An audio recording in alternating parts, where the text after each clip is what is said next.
Muchísimas gracias, mi querido Ramiro. La baja en el precio de petróleo en los Estados Unidos ha tenido un impacto directo sobre el barril de crudo ecuatoriano y lo ha llevado al borde de las estimaciones de la proforma presupuestaria del 2014, nada más ni nada menos. Esto realmente nos preocupa. De acuerdo con cifras publicadas en la página web del propio Petroecuador, no nos estamos inventando estas cifras, el crudo tipo Oriente se cotizó el 11 de noviembre pasado en $85.66 cada barril. Para hablar de este tema estamos con el analista petrolero y conocedor de estos temas, don Henry Llanes. Muchísimas gracias por estar aquí. Muy buenos días. Esta es una muy mala noticia para el país, ¿no? Sí, porque en una economía que depende del petróleo, ¿ya?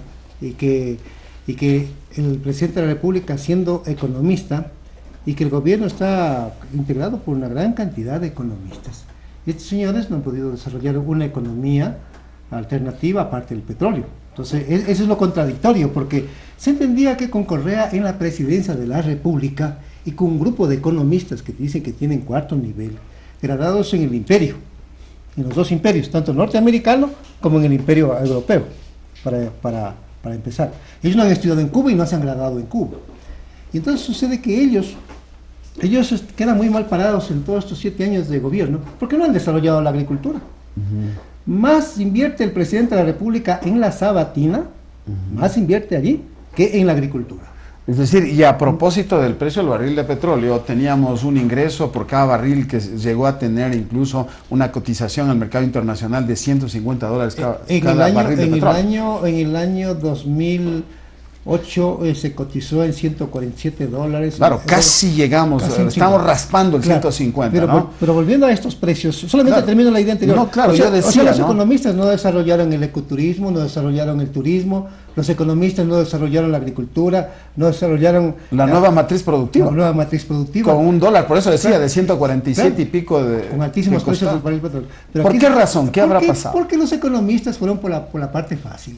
Porque con ese precio del barril de petróleo, yo me pregunto permanentemente y decimos, ¿por qué razón no se construyó la nueva refinería? Que es el pecado más grande. ¿Cuánto cuesta una refinería? $4.000 millones una refinería. En 6 años de Revolución Ciudadana ya se pudo haber construido una refinería. Haber construido 2 refinerías.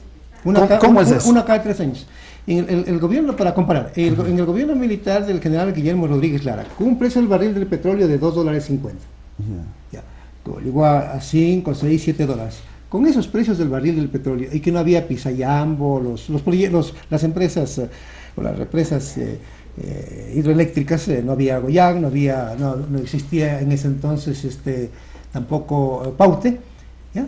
Unos pocos pequeños alumbraban en el país, y los militares construyeron una refinería para 90.000 barriles por día. En 3 años y medio, la construyeron, con todas esas... Las Esmeraldas. Las Esmeraldas, con todas esas limitaciones. Allí no habían fortalezas, ni siquiera habían técnicos preparados como hoy los hay en diferentes ramas de la industria petrolera. Hoy es diferente. El precio del barril del petróleo, volvemos a repetir, ha estado bordeando en los 6 años de Correa, el promedio ha sido de 77.5, el promedio.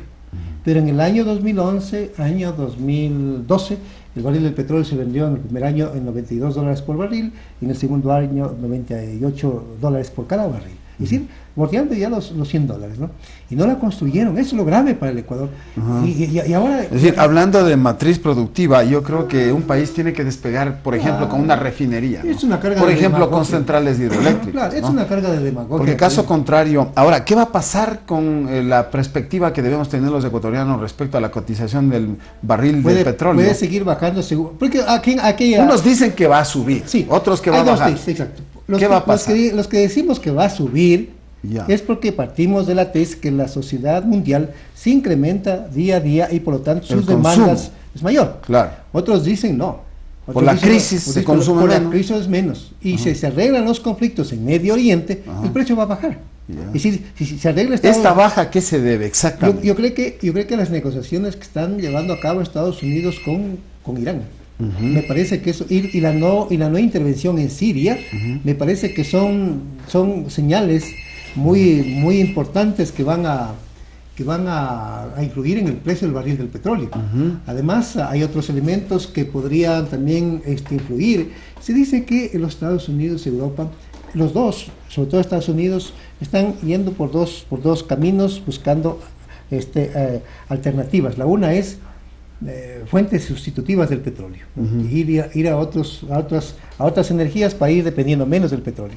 Y lo otro también dice que los Estados Unidos está explotando sus yacimientos, está utilizando parte de sus reservas. Claro, ¿ya? que esto hace que no haya mucha presión en el mercado internacional, sí. baja la misma y entonces el precio se desbarata. Con todos estos elementos, algunos analistas parecen digamos, estar convencidos de que hay una sobreoferta de petróleo en el mercado. Existe, sí, momento. Existe prácticamente o aproximadamente de 1 billón de barriles por día adicional. Y eso presiona el precio. Pero aquí, y esta tendencia de mantenerse baja el precio del barril. Claro, ¿no? y aquí es grave en el Ecuador. Yeah. Porque estamos hablando de 85, quiere decir que el crudo ecuatoriano está recibiendo un fuerte castigo. Porque si miramos los precios, no baja el WTI, no baja de los 92, 93, 94. Pero nosotros ya lo estamos vendiendo por 85, 15, 85, 50 el barril del petróleo, con lo cual quiere decir que tenemos castigo. Pero por el otro lado... Expliquémosle a la gente lo del castigo. Es un descuento. Es decir, no nos compran el precio del petróleo al mismo precio del crudo referencial del WTI, que es el West Texas Intermedio. O sea, por la calidad del petróleo. Es por la calidad del crudo, o sea, nos pagan menos. Y lo que es grave es que... Es decir, porque nuestro crudo es un poco más pesado. Así es. Entonces ahí nos castigan el precio. Ahí nos castigan. Y sucede que aquí el presidente Correa renegoció los contratos, que es importante, con las compañías petroleras para pagarles entre 16 y 41 dólares cada barril de petróleo, pero reajustable cada año, de acuerdo a la inflación. Entonces, hoy ya no serán 41, deben ser 42, 43, 44, 45, y se va bajando. Entonces, es decir, con esta idea quiero aclarar, los costos están en 43, 44, 45 por cada barril de petróleo que el Estado paga a las compañías. Y acá tenemos el precio de venta, 85, ¿no? Y si esto va bajando, el margen de ingresos, de ganancia que le queda al Estado ecuatoriano se va reduciendo. Claro. Y ahí empieza a temblar el presupuesto. Claro. Ahí viene el problema del déficit, ¿no? Claro. Que ya se está diciendo que para la proforma del 2014 aproximadamente el déficit será y bordeará los 5.000 millones de dólares. La pregunta es, por cada dólar en el precio del barril de petróleo que dejamos de recibir, ¿cuánto pierde el país? ¿Hay una estimación al menos? No, hay cálculos, hay datos precisos, no los tengo en este momento, pero hay datos. Es muchísima plata. Son millones los que pierde el país por cada dólar. Y digamos, más vale no dar cifras para... Claro, hay que multiplicar si estamos en una producción diaria en 500.000, que además también tiene el problema, Correa, va a decaer en la producción. Sí, el próximo año, eso lo han dicho, porque ¿no? ellos dicen que calculaban aproximadamente 530.000 barriles, me parece que está calculado para el año 2014, pero hoy estamos raspando los 500.000. Entonces el Ecuador deja de recibir ingresos tanto por el precio como por el lado de la producción. Claro, va a decaer la producción. Claro. Ellos lo han dicho ya de manera muy clara. Y entonces, ¿qué quiere decir? Que simplemente para cálculos, para que la gente... Es fácil las matemáticas, ¿no? Aproximadamente 500.000 barriles son los que se producen. De esos 500.000, 160.000 son los que se entregan a refinerías. De manera que la diferencia, más o menos estamos hablando de 340.000 barriles, son los que se exportan, ¿no? Pero la mayor parte está comprometido con China, ¿no? Pero en todo caso, en el cálculo, en la pregunta de cuánto pierde el Ecuador por cada barril de petróleo, son millones los que pierden. Es decir, Dios quiera que las previsiones de aquellos analistas, que no es que hacen de agoreros del mal, sino que en verdad puede ser, de que el precio del barril de petróleo en un momento determinado por la sobreoferta puede bajar el precio, ¿no? Entonces, que esto no se cumpla, porque el pueblo ecuatoriano de alguna manera vienen acertando en esa tesis. Sí, pero quizás no se cumple. Quizás no se cumple. Porque de lo contrario los problemas económicos es para todos nosotros. Para todos nosotros. Y Correa tendría que asumir la responsabilidad de no haber construido la refinería. Ese es el punto. Porque si hubiera construido la refinería ya no estuviéramos importando. Claro, es decir, nosotros no estaríamos atados a esta importación de combustibles, a la política de subsidios que ha sido tan negativa para la economía de nuestro país. Muchísimas gracias esta mañana a Henry Llanes, que ha tenido la gentileza de venir a conversar con nosotros. Muchísimas gracias, mi Vicente. Mi querido Ramiro, tú tienes la palabra en Loja.